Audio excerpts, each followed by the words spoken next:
तो आज similar triangles को कंटिन्यू करते हुए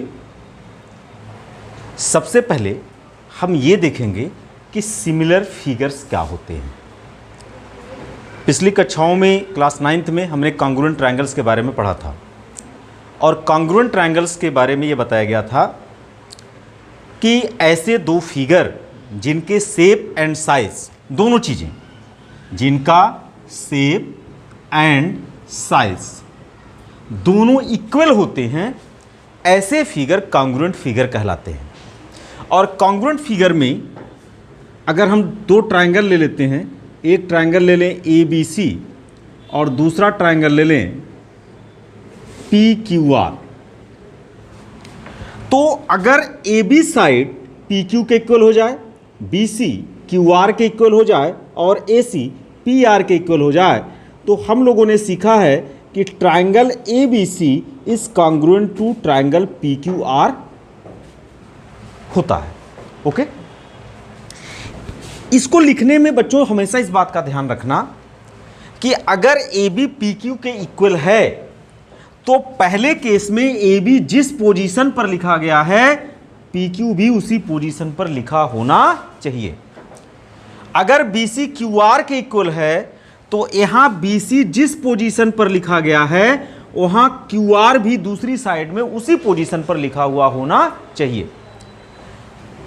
AC अगर PR के इक्वल है तो A और C देखो फर्स्ट और लास्ट में लिखा गया है, इसकी पोजीशन फर्स्ट और लास्ट है, तो यहां P और R भी फर्स्ट और लास्ट में ही लिखा है। तो अगर दो ट्रायंगल कॉन्ग्रुएंट हैं तो इस कॉन्सेप्ट पर विशेष ध्यान दीजिएगा क्योंकि गलतियां यही होती हैं। आज हम लोग पढ़ेंगे कॉन्ग्रुएंट फिगर के बाद सिमिलर ट्रायंगल क्या होता है। सिमिलर ट्रायंगल क्या होता है?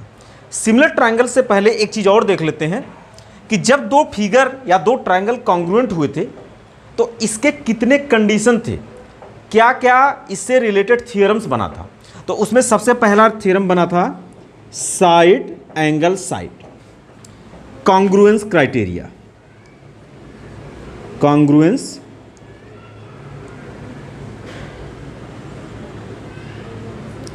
क्राइटेरिया पहला बना था। दूसरा बना था angle side angle congruence criteria. तीसरा बना था angle angle side congruence criteria. चौथा बना था side side side congruence criteria. और पांचवा बना था right hypotenuse side congruence criteria. ये 5 कंडीशंस मिले थे क्योंकि अगर दो ट्रायंगल कॉन्ग्रुएंट होते हैं तो उसमें कुल 6 कंडीशन मिलते हैं। अगर दो ट्रायंगल कॉन्ग्रुएंट होते हैं तो उसमें कुल 6 कंडीशंस मिलते हैं। क्या क्या? इसके corresponding side, it means AB PQ के इक्वल होते हैं, BC किसके इक्वल होता है? QR के, और AC किसके इक्वल है? PR के। साथ ही साथ इसके करेस्पॉन्डिंग एंगल भी इक्वल होते हैं। It means angle A angle P के इक्वल होता है, एंगल B एंगल Q के इक्वल होता है और एंगल C एंगल R के इक्वल होता है। It means if the two triangles are congruent then there are 6 conditions. These are their corresponding sides are equal, these are the 3 conditions, and their corresponding angles are equal, these are also 3. So total number of conditions are 6. But out of these 6 conditions, if only 3 is given, 3 condition is given, then you can show that the two triangles are congruent. अब देखो जैसे इन्होंने कहा ये आपका side हो गया, ये कंडीशन क्या है? साइड का। ए बी क्या है? साइड। ए बी क्या है? साइड। ये क्या है? एंगल। ये क्या है? एंगल। और ये क्या है? एंगल। साइड को एस से लिख दिया, 3 साइड आपस में करेस्पॉन्डिंग साइड्स इक्वल है तो एस से रिप्रेजेंट कर दिया, और 3 एंगल इक्वल उसे ऐसे लिख दिया। तो अगर 2 साइड और उसके बीच का एंगल दिया हो, ध्यान देना, अगर 2 साइड और उसके बीच का एंगल दिया हो तो ट्रायंगल कॉन्ग्रुएंट हो जाते हैं। अगर 2 एंगल और उसके बीच का साइड दिया हो तो भी ट्रायंगल कॉन्ग्रुएंट हो जाते हैं। अगर 2 एंगल और एक साइड दिया हो तो भी ट्रायंगल कॉन्ग्रुएंट हो जाते हैं। अगर तीनों साइड दोनों ट्रायंगल के आपस में इक्वल हो तो भी ट्रायंगल कॉन्ग्रुएंट हो जाते हैं। राइट मीन्स एक एंगल अगर एक ट्रायंगल का 90 हो, उसका हाइपोटेन्यूज और साइड आपस में इक्वल हो तो भी ट्रायंगल आपस में कॉन्ग्रुएंट हो जाते हैं। इसको एक बार फिगर के थ्रू देखो। अगर हम साइड एंगल साइड को समझने की कोशिश करें तो अगर ये दो ट्रायंगल है ए बी सी और ये ट्रायंगल है पी क्यू आर, तो साइड एंगल साइड का क्या मतलब होता है? मीन्स दो साइड लो और उसके बीच का एंगल लो। तो अगर पहले ट्रायंगल का ये साइड इस साइड के इक्वल हो जाए और दूसरा साइड इस दूसरे साइड के इक्वल हो जाए, तो इन दोनों साइड के बीच का एंगल ये हुआ, ये भी आपस में इक्वल हो जाए, तो कह देंगे ये ट्रायंगल कॉन्ग्रुएंट है। यहां बच्चों क्या हुआ कि दो साइड के बीच का बना एंगल, जो दो साइड गिवन है उसके बीच का बना एंगल, और ऐसा एंगल इंक्लूडेड एंगल के नाम से जाना जाता है। तो साइड एंगल साइड का स्टेटमेंट क्या होता है?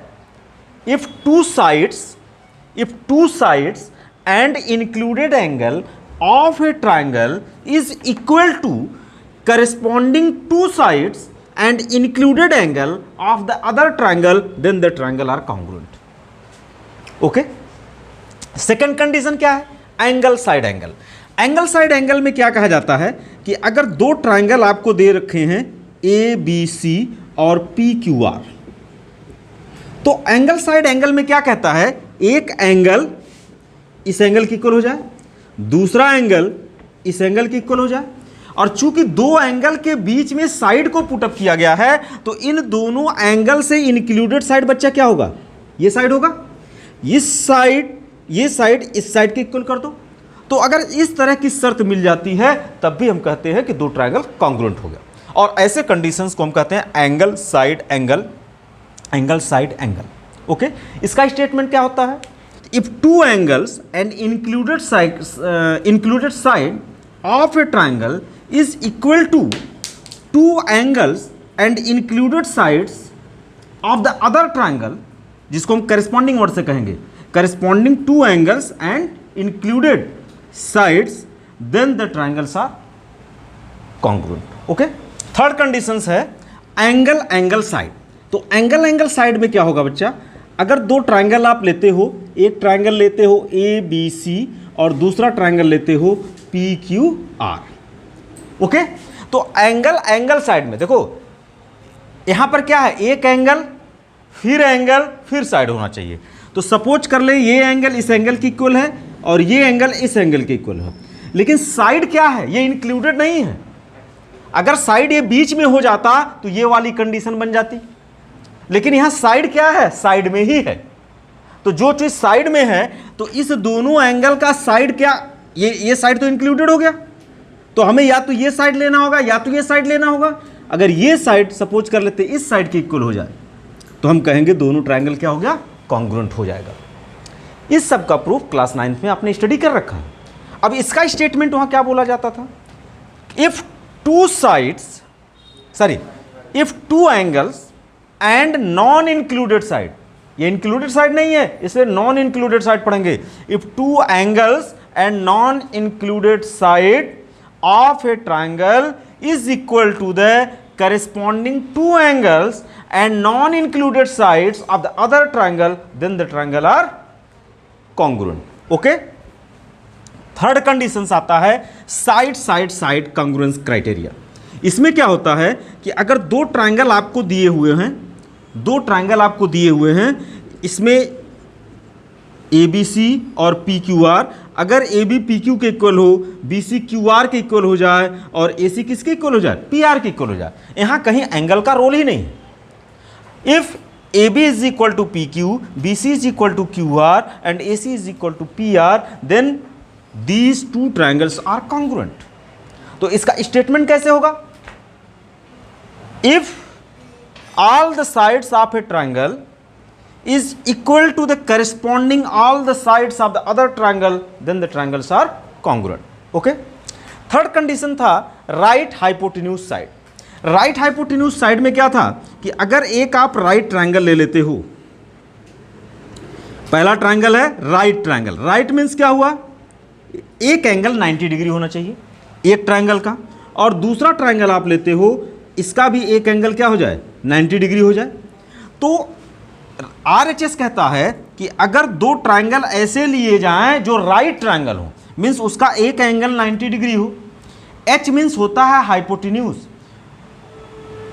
इनके हाइपोटेन्यूज आपस में इक्वल हो तो आप हाइपोटेन्यूज किसको कहते हो? 90 के जस्ट फ्रंट वाली साइड, 90 डिग्री एंगल के जस्ट फ्रंट वाली साइड ही हाइपोटेन्यूज कहलाती है।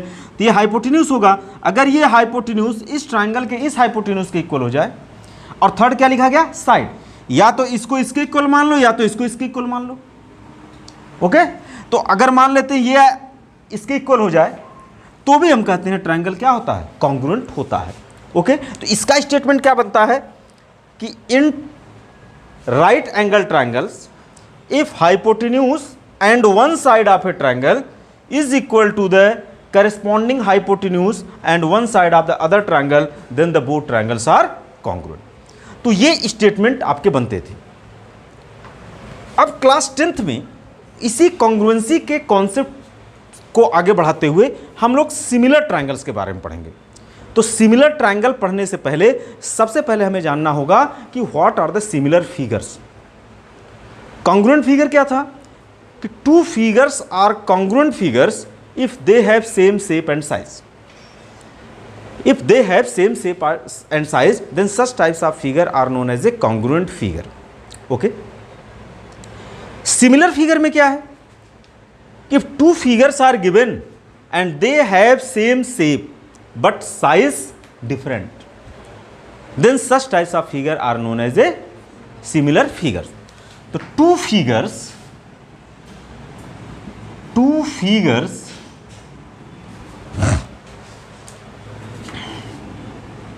which have same shape but different size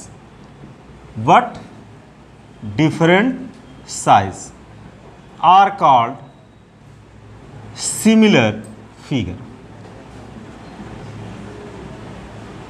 okay, अगर इसके एग्जाम्पल की बात करें तो हमने कहा था कि अगर कॉन्ग्रुएंसी में जब कॉन्ग्रुएंट ट्रायंगल पढ़ा था तो हमने कहा था अगर दो लाइन सेगमेंट ले लिए जाएं और उनका लेंथ क्या हो? इक्वल हो, तो वो क्या होंगे?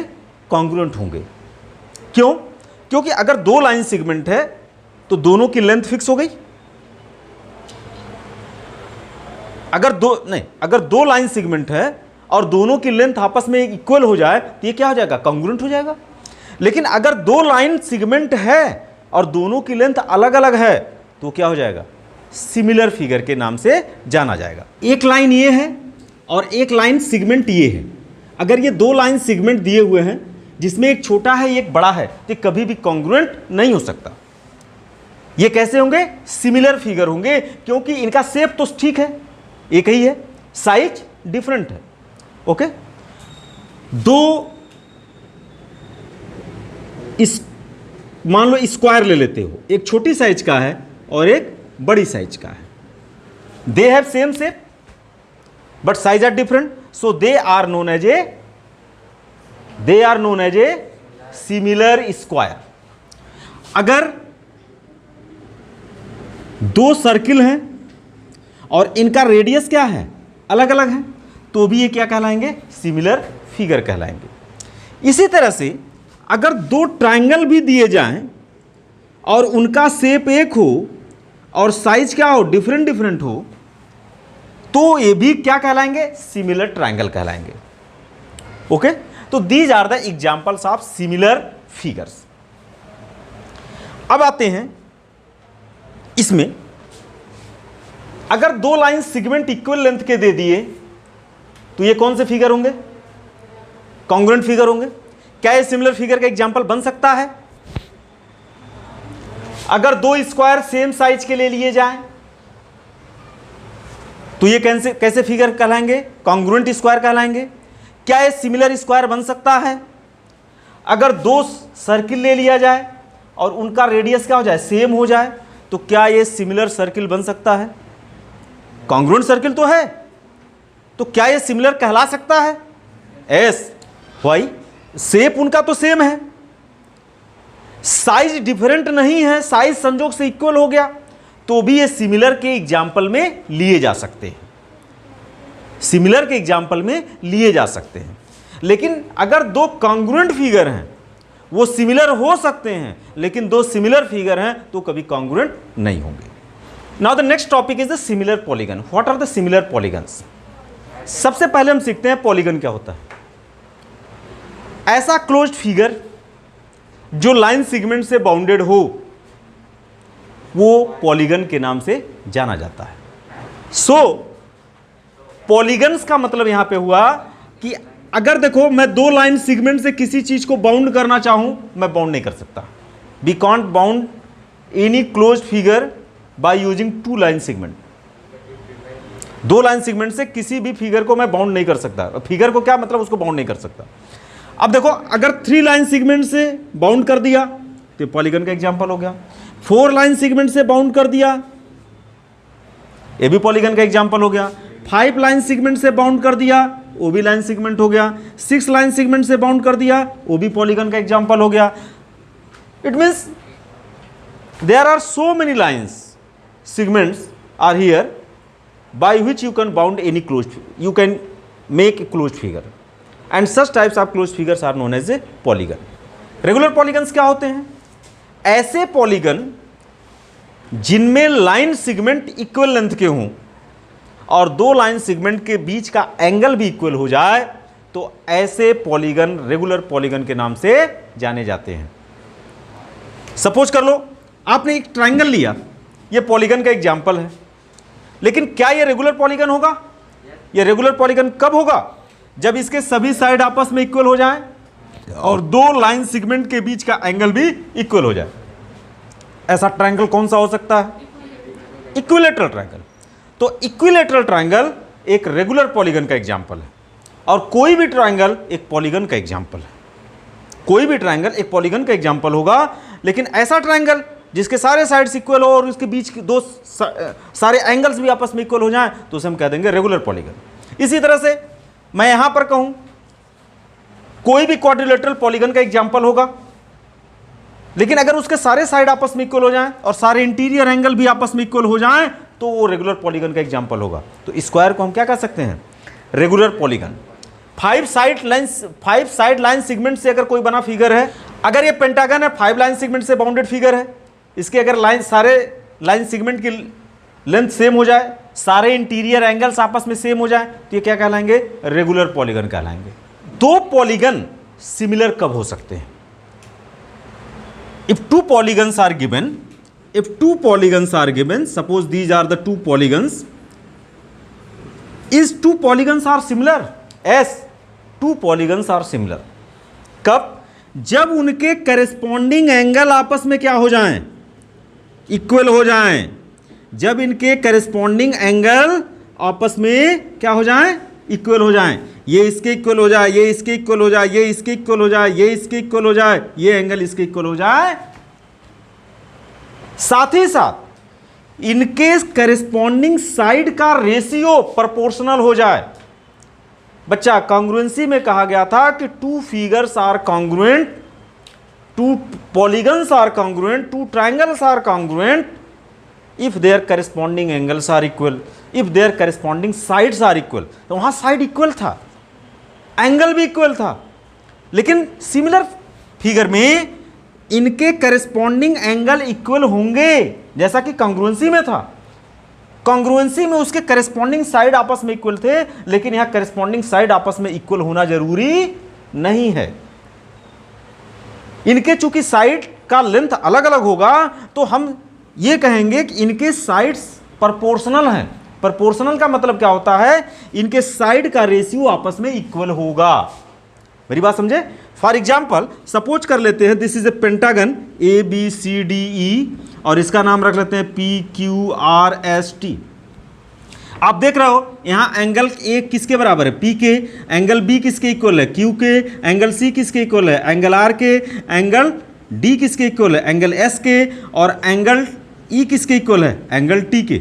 ओके, लेकिन इसके साइड आपस में इक्वल नहीं होंगे। सिमिलरिटी केस में हमने कहा their sides are in proportion. Proportion का मतलब क्या हुआ? इनके करेस्पॉन्डिंग साइड का रेशियो निकालो, AB/PQ, AB/PQ is equal to BC/QR is equal to C D by R S, C D by R S is equal to D E by S T is equal to E A by T P. तो यहां पर side का ratio proportion है, इनके side proportion है, तो इसका sense क्या हुआ, इनके साइड का रेशियो आपस में इक्वल होगा। और कॉन्ग्रुएंसी में क्या था, साइड ही आपस में इक्वल हो गए थे, और यहां साइड का रेशियो आपस में इक्वल होता है। तो उसे दूसरी भाषा में यह कहा जाता है कि साइड्स प्रोपोर्शन है। तो हमें पॉलीगन न पढ़ करके, चूंकि ट्रायंगल भी एक पॉलीगन का एग्जाम्पल है, और मेरे सिलेबस में क्या है, सिमिलर ट्रायंगल है, सिमिलर ट्रायंगल है। तो सिमिलर ट्रायंगल का डेफिनेशन क्या होगा, two triangles are similar if first condition is their corresponding angles are equal, their corresponding angles are equal, and second is their sides are proportion, their corresponding sides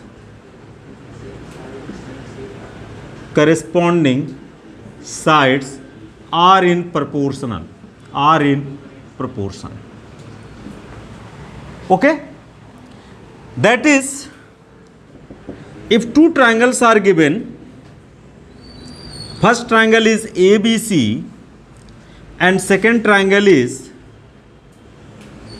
PQR, and if these two triangles are congruent, similar, then angle A is equal to, suppose this angle is equal to angle P, this is equal to angle Q, means angle B is equal to angle Q, and this angle is equal to this angle, angle C is equal to angle R, and their corresponding sides are proportional, are in proportion, so we can say that AB by PQ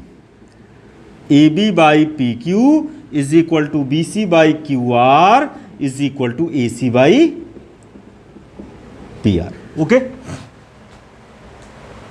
If these two triangles are similar, then we can write this in this way, ABC is similar to triangle PQR। अगर ये दोनों triangle आपस में similar हैं तो कैसे लिखेंगे, triangle ABC is similar to triangle PQR। इस सिंबल को क्या पढ़ेंगे, इज सिमिलर टू, ओके। अब देखो यहां पर भी उस बात का ध्यान रखेंगे, अगर एंगल AP के इक्वल है तो ये पहले पोजीशन पे है तो P भी पहले पोजीशन पे होना चाहिए। एंगल B किसके इक्वल है, एंगल Q के इक्वल है, तो अगर B बीच में है तो देखो Q भी बीच में है। एंगल C एंगल R के इक्वल है तो C लास्ट में है तो एंगल R भी लास्ट में है। एंगल A पहले है तो P यहाँ पर आ गया, B बीच में है तो Q बीच में आ गया, और C किनारे है तो ये क्या आ गया, लास्ट में आ गया। तो ये सीक्वेंस आपका बदलना नहीं चाहिए। हाँ, अगर इधर आप सीक्वेंस बदलते हो, अगर इसको कह देते हो ट्रायंगल CBA तो तुरंत इधर सीक्वेंस बदल जाएगा ट्रायंगल RQP। इस बात को हमेशा ध्यान में रखना, ये गलतियां नहीं होनी चाहिए, क्योंकि अगर आप इस कॉन्सेप्ट को नहीं समझ पाए तो बहुत सारे क्वेश्चंस में आपको सीधे दिए जाएंगे कि two triangles are given and they are similar. तो अगर इस कॉन्सेप्ट को नहीं समझ पाओगे तो वो तो कह दिया सिमिलर है, और आपको वहां से सोचना पड़ेगा कि भाई एंगल एक एंगल P के इक्वल होना चाहिए। अगर कह दिया दो ट्रायंगल ABC और ट्रायंगल PQR सिमिलर हैं तो तुरंत आपको सोचना है कि एंगल AP के बराबर, एंगल BQ के बराबर, एंगल CR के बराबर है, तुरंत आपको रिजल्ट मिल जाएगा। लेकिन अगर आपने सीक्वेंस बदल दिया किसी एक का तो मामला गड़बड़ हो जाएगा, आप क्लियर नहीं कर पाओगे। पता चलेगा एंगल A को Q के इक्वल कर दोगे, एंगल C को A के इक्वल कर दोगे, एंगल C को P के इक्वल कर दोगे, तो ये गलतियां होना तय है। तो आप लोग ऐसी गलतियां नहीं करोगे, इसको एकदम दिमाग में बैठा करके रखोगे।